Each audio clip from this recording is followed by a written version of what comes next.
close. Check out the top moments that helped define the outcomes of Sunday's NFL matchups.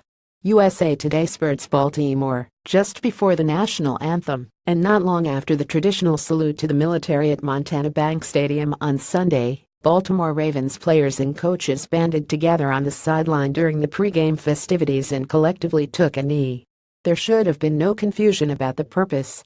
Before they knelt, the PA announcer declared to the crowd that the Ravens' gesture was a prayer for America, specifically to embrace kindness, unity, equality, and justice. Seems noble enough. Yet as the Ravens knelt, they were booed. How cruel. They respected the American flag, exercising their First Amendment gesture before the anthem. They all got off their knees and, like the Pittsburgh Steelers across the field, stood at attention for the anthem.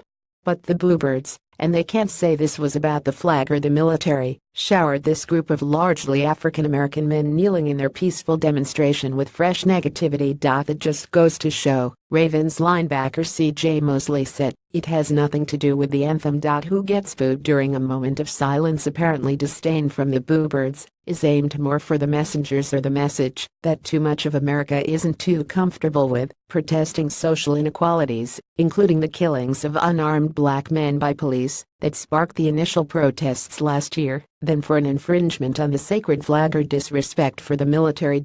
Weird, lamented Ravens receiver Mike Wallace. A bad situation for everyone. You just can't win. More NFL national anthem protests continue for Dolphins, Saints in London. More Patriots in shambles. Even Tom Brady called salvage win versus Panthers. Wallace knows whatever gesture the Ravens came up with would not please everyone. You'd try and go the right way about things, Wallace said. But sometimes, it's going to fall on deaf ears. You just have to know why you're doing it, know the good that you're doing it for. The purpose of the gesture may have been lost in the translation, but there's no denying that the Ravens provided the home crowd with plenty to boo about while getting drubbed 269 by their arch-rivals.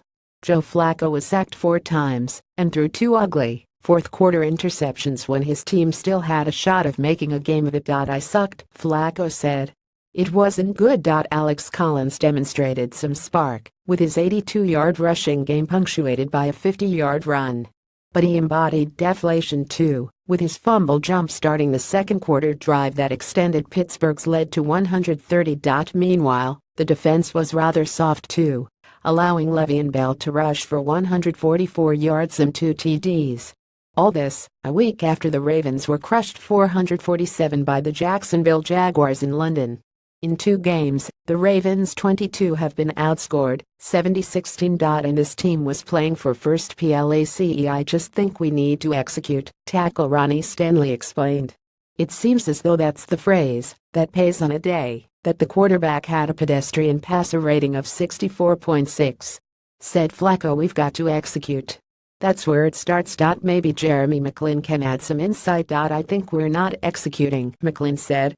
Not being very efficient. Ravens coach John Harbaugh, after missing the playoffs the past 2 years, must realize how this season can quickly spin out of control. You can get frustrated all you want, Harbaugh said. You can kick trash cans if you want, but it's not going to make you better. We've been worse than 22 here before, and come back, and gone to the AFC Championship. So, that's what you do. This is a long season in the NFL, so we go to work. The Ravens also have seen fit to make major moves during the course of the season. Harbaugh twice replaced offensive coordinators in midstream, which may make you wonder whether another big shakeup is looming. Flacco, for one, isn't ready to throw in the towel. But he's also a guy who has thrown at least 1 pick in 10 consecutive games. We definitely have the ability to be productive, and no matter what anybody thinks, Flacco said, we are all we have right now. Lately, that's been a large part of the problem.